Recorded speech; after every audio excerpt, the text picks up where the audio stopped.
भला माता पिता का भी बंटवारा होता है। ये तुम दोनों क्या कह रही हो? भला माता पिता का भी बंटवारा होता है? इस उम्र में भला तुम उन्हें कैसे अलग रखोगी? तुम्हारे बेटे होने पर धिक्कार है। सबसे छोटी बहन भारती बोली, पर उनकी भाभियां मीनू और रेखा कुछ सुनने को तैयार नहीं थीं। क्या हो गया जो अलग रह लेंगे? वैसे भी इस उम्र में साथ रहकर क्या करेंगे?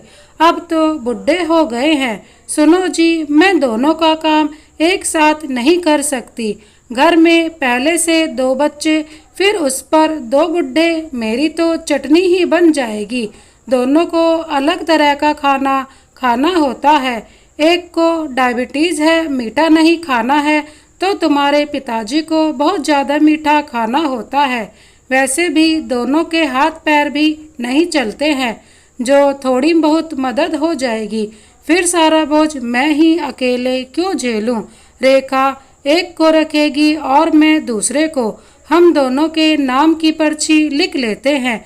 पर्ची पर जिसके नाम की जो पर्ची आएगी, हम उसे साथ में ले चलेंगे। मीनू ने बेशर्मी से कहा। रेखा ने भी हाँ में हाँ मिलाई। दीदी सही कह रही हैं, उन्होंने तो मेरे दिल की कह दी है। जैसा दीदी कहेंगी मैं तो वैसा ही करूँगी। मैं दीदी से अलग कैसे सोच सकती हूँ? रेखा ने भी कहा। महेश और नरेश दोनों भाई भौचक्के रह गए। आखिर उनकी चलती भी तो नहीं है। पत्नी की सुने या माता पिता की, उन्हें कुछ समझ नहीं आ रहा था। इस उम्र में माता पिता को वो अलग कैसे कर सकते हैं? उनसे कुछ बोला भी नहीं जा रहा था। बहुओं की बात सुनकर लक्ष्मी देवी और रमाकांत जी चुप बैठे थे। वैसे भी एक उम्र के बाद बुजुर्गों का कुछ कहना और सोचना मायने नहीं रखता है। लक्ष्मी देवी और रमाकांत जी का घर उस समय खुशियों से भर गया था जिस दिन उनके घर 2 जुड़वा बच्चों ने जन्म लिया था। एक साथ 2 पुत्र रत्न की प्राप्ति से उनके जीवन में उजाला हो गया था। गांव की चौपाल से लेकर गांव के घर घर में लक्ष्मी देवी के भाग्य के चर्चे हो रहे थे।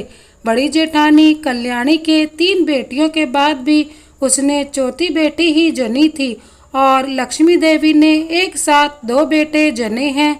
लक्ष्मी देवी की ससुराल और मायके दोनों में नाक ऊंची हो गई थी। बेटे की माँ को हर जगह मान सम्मान मिलता है। लक्ष्मी देवी को भी अब खुद पर अहंकार सा होने लगा था। कल्याणी की 4 बेटियां उसी आंगन में पल रही थीं जिस आंगन में उसके बेटे खेल रहे थे। महेश और नरेश दोनों छोटे थे, इसलिए सबके लाडले भी थे।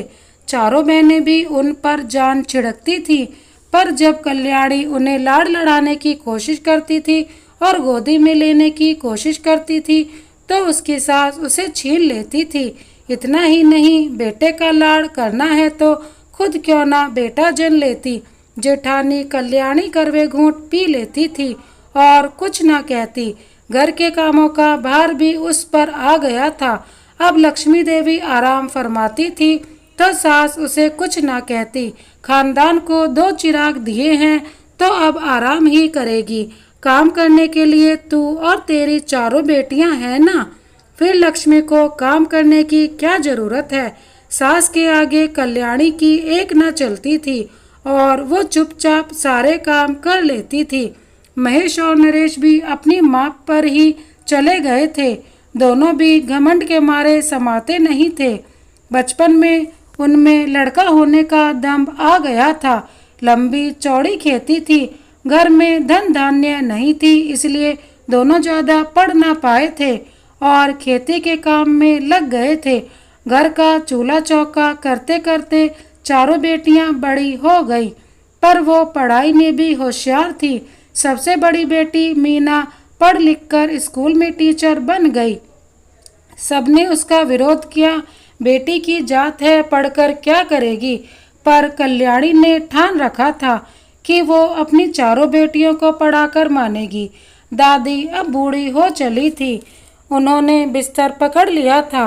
अब वो किसी से ज़्यादा कुछ ना कहती, पर हाँ, वो कल्याणी से अब भी नाराज रहती थी कि उन्होंने उसे पोता न दिया। कल्याणी ने अपनी चारों बेटियों को अच्छे संस्कार दिए थे। दूसरे नंबर की बेटी हेमा ने भी बीएड कर लिया था और वो भी स्कूल में टीचर बन गई। तीसरे नंबर की बेटी मेघा थी जो इंजीनियरिंग के क्षेत्र में चली गई और उसी के पद चिन्ह पर चलकर सबसे छोटी बेटी भारती भी उसी की तैयारी में लगी थी। अभी उनकी शादियां नहीं हुई थी तो घर में कलेश मचा रहता था। लक्ष्मी देवी को अपने दोनों बेटों की शादी की बड़ी जल्दी थी। दोनों से बड़ी 4 कल्याणी की बेटियां घर में थीं, पर वो तो पहले बहू लाना चाहती थी। बेटे खेती बाड़ी संभाल रहे थे और हम उम्र थे। बस महेश 2 मिनट बड़ा था, इसलिए दोनों के लिए एक ही घर की दोनों बहनें मीनू और रेखा को ले आए। दोनों भी ज़्यादा पढ़ी लिखी नहीं थी, पास के ही गांव की थी, पर दोनों बहनों का सपना था कि उनकी शादी शहर में हो। दोनों शहर जाकर वहां के रंग ढंग देखना चाहती थी। गांव में शादी होने से नाराज थी, पर पिताजी के आगे एक ना चली। दोनों भाइयों का ब्याह हो गया, दोनों दुल्हन घर आ गई।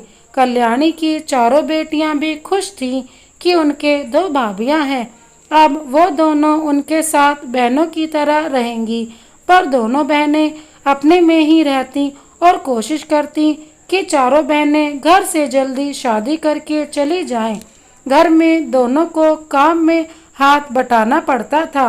चारों बहनें अपनी नौकरी में और पढ़ाई में व्यस्त रहती थीं और कल्याणी से भी अब पहले जितना काम नहीं होता था। इसलिए दादी सास, ताई सास, सास, चारों नंदे और घर के बाकी लोगों के काम करते करते वो थक जाती थी। मीनू और रेखा के मामा शहर में रहते थे। दोनों वहां जाना चाहती थीं। मामा से नौकरी के लिए कहती, पर उनके पति पढ़े लिखे नहीं थे तो क्या नौकरी करते। एक दिन मामा का फोन आया कि उनके सेठ जी को कार चलाने के लिए 2 ड्राइवर चाहिए। उसमें तो ज़्यादा पढ़ाई लिखाई भी नहीं चाहिए। महेश और नरेश को पता था कि उनकी पत्नियां शहर जाना चाहती हैं। वो भी गांव की खेती बाड़ी और धूप में काम करते करते थक गए थे, तो उन्होंने भी सोचा शहर की एसी की हवा भी खा ले। दोनों ने हाँ कर दी और उनकी शहर में नौकरी पक्की हो गई। हम दोनों शहर जा रहे हैं और अब वहीं रहेंगे। ये सुनते ही घर में कोहराम मच गया। दोनों बेटे ही उसे छोड़कर जा रहे हैं। अब एक बार जो जाएंगे दोबारा तो ना आएंगे। बहुएं भी चली जाएंगी। रमाकांत और लक्ष्मी देवी ने उन्हें बहुत समझाया, अपने बुढ़ापे का भी वास्ता दिया, पर दोनों माने नहीं, क्योंकि उनकी पत्नियां गांव में इतने लोगों का काम करने से छुटकारा पाना चाहती थी और शहर में आज़ादी से रहना चाहती थी। लक्ष्मी देवी सोचती थी बेटे हैं, सदा सदा सेवा करेंगे, बुढ़ापा अच्छे से कटेगा, पर आज उनका अहंकार टूट गया। महेश और नरेश सामान बांधकर अपनी पत्नियों के साथ चले गए। कल्याणी देवी भी दुखी थी, घर खाली हो गया था। अब पति और देवर की इतनी उम्र ना थी कि खेती बाड़ी संभाले। कल्याणी देवी के पति का लंबी बीमारी के बाद देहांत हो गया और दादी भी उसी गम में चल बसी। भारती की भी पढ़ाई पूरी हो गई थी, उसकी भी शहर में नौकरी लग गई थी। अब कल्याणी देवी ने मीना और हेमा का ब्याह पक्का कर दिया। दोनों की शादी शहर में हुई और दोनों अब वहीं नौकरी करने लगी। मेघा अभी रुककर शादी करना चाहती थी। वो अपनी माँ को छोड़कर नहीं जाना चाहती थी, पर अब तक रुकती। उसकी भी एक मल्टीनेशनल कंपनी में नौकरी लग गई। उसने शहर में फ्लैट ले लिया। कल्याणी देवी और छोटी बहन भारती को अपने साथ ले गई। अब इतने बड़े घर में रमाकांत और लक्ष्मी देवी अकेले रह गए। साथ में 10 बीमारियां भी लग गईं। महेश और नरेश अपने शहर की जिंदगी में खो गए। कभी गांव जाकर भी माता पिता को नहीं संभालते थे। खेती बाड़ी मजदूरों के भरोसे छोड़ दी, पर उनसे भी ज़्यादा काम नहीं होता। करते तो करते वरना नहीं करते। 4-5 सालों से फसल भी अच्छी नहीं हो रही थी। रमाकांत और लक्ष्मी देवी के लिए जीना मुश्किल हो रहा था। एक तो अकेलापन, उस पर बुढ़ापा। वो महेश और नरेश को फोन पर अपनी परेशानी बताते, पर वो सुनना ही नहीं चाहते थे। थक हार के उन्होंने भारती को फोन लगाया और कहा कि वो बात करे। भारती दोनों भाई और भाभी को ये कहकर गांव ले आई कि चाचा जी जायदाद का बंटवारा कर रहे हैं। साथ में लालच में उनकी पत्नियां भी चली आई। कहने को बहनें थी, पर दोनों वहां भी साथ न रहती थी। रमाकांत के पास जायदाद के नाम पर ये एक पुराना घर था और खेती की जमीन थी जो आगे पीछे दोनों भाइयों की थी। दोनों इसे बेचकर शहर में अपना घर लेना चाहते थे। अब चाचा और चाची बीमार रहते हैं, इनके हाथ पैर भी नहीं चलते हैं। आप दोनों को इनकी जिम्मेदारी लेनी चाहिए। आखिर बुढ़ापे में बेटे ही तो सहारा होते हैं। भारती ने समझाया। अब शहर की हवा खा चुके बेटे बहू गांव में तो रह नहीं सकते थे। लोक लाज और रिश्तेदारों के कारण उन्हें साथ में रखना था, पर वो दोनों की जिम्मेदारी नहीं लेना चाहते थे। इसलिए मीनू ने पर्ची बनाकर डाल दी और उसके हिस्से रमाकांत जी आए और रेखा अपनी सास को रखने को तैयार हो गई।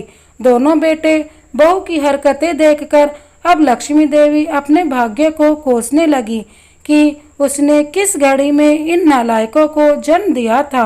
उसका सारा अहंकार टूट गया, आंसुओं से आंचल भीग गया और उन आंसुओं को पोंछने वाला कोई नहीं था। बुढ़ापे में ही तो पति पत्नी साथ रहते हैं, एक दूसरे का दर्द समझते हैं, एक दूसरे का सहारा बनते हैं, और इसी उम्र में उनके बेटे बहुओं की हाँ में हाँ मिला रहे थे। जीवन भर जिनको पाला और इतने लाड़ लड़ाए थे, आज वो ही बेटे बहुओं के आके चुप्पी साधे हुए खड़े थे। थोड़ी देर में घर में कल्याणी देवी मेघा के साथ में आ गई थी। उसने लक्ष्मी देवी को संभाला और उसके आंसू पोंछे। अपनी भाभी के साथ किए गए व्यवहार से भी लक्ष्मी देवी काफी आहत थी। क्यों वो बेटों के घमंड में रही, कभी बच्चों को अच्छे संस्कार नहीं दिए। तभी भारती ने लक्ष्मी देवी को समझाया और वो चुप हो गई। तुम चारों यहाँ से चले जाओ, मैं और तेरे पिताजी यहाँ अकेले रह लेंगे, पर साथ में तो रहेंगे। चारों मुंह लटकाकर चले गए, क्योंकि लक्ष्मी देवी और रमाकांत जी ने उन्हें जायदाद से बेदखल कर दिया था। दोनों ने मिलकर फैसला लिया, गांव का घर और जमीन बेच दी। उससे काफी रकम मिल गई। इन सब कामों में कल्याणी देवी की बेटियों ने बड़ी मदद की। शहर में कल्याणी देवी के घर के पास घर ले लिया और बाकी बची रकम बैंक में जमा कर दी। बैंक में जमा रकम से अच्छा ब्याज मिलता रहेगा, जिससे दोनों का महीने का खर्चा निकलता रहेगा। अब तो कल्याणी देवी के घर के पास रहने लगी। मेघा और भारती कल्याणी देवी की सेवा में लगी रहती थी। अपनी माँ को जरा भी तकलीफ नहीं होने देती थी। हेमा और मीना भी आकर संभालती रहती थी। मेघा की भी अब शादी हो गई थी और भारती ने शादी के बाद भी अपनी माँ को साथ में ही रखा था। लक्ष्मी देवी अब कल्याणी देवी के भाग्य को सराहने लगती थी। बेटा नहीं है, फिर भी भाभी को कोई कमी नहीं है। लक्ष्मी देवी और रमाकांत जी भी खुश थे। कम से कम बेटे साथ में नहीं रहते, पर वो दोनों तो बुढ़ापे में साथ रहेंगे। दोनों बेटे बहू कई बार माफी मांगने आ गए थे और कहा कि वो दोनों चलकर उनके साथ रह सकते हैं, क्योंकि लक्ष्मी देवी यहाँ घर खरीद लिया था और वो दोनों किराए के घर में रहते थे। मुझे पता है तुम दोनों की नज़र हमारे घर पर है, पर यह घर तुम्हें कभी ना मिलेगा। ये घर हमारे बाद चारों बेटियों के नाम होगा, जो दिन रात हमारी सेवा में लगी रहती हैं। महेश और नरेश के साथ मीनू और रेखा को भी ग्लानि थी। वो पछतावे की अग्नि में जल रहे थे। आखिर उन्होंने बुढ़ापे में उनके सास ससुर को अलग रखने का जो पाप किया था। दोस्तों, पति पत्नी जीवन भर बच्चों की जिम्मेदारी और घर गृहस्थी के कामों में लगे रहते हैं, कभी आराम से नहीं रहते। बुढ़ापे में उनकी जिम्मेदारी कम होती है और उन्हें साथ रहने का मौका मिलता है। ऐसे में उन्हें अलग रखना ठीक नहीं है। इस कहानी के बारे में आपके क्या राय है, कमेंट बॉक्स में ज़रूर बताएं। इस कहानी को अंत तक देखने के लिए धन्यवाद। इसी तरह की कहानी देखने के लिए हमारे चैनल को सब्सक्राइब कर बेल आइकन को प्रेस कर दें। Thank you so much. Vande Mataram.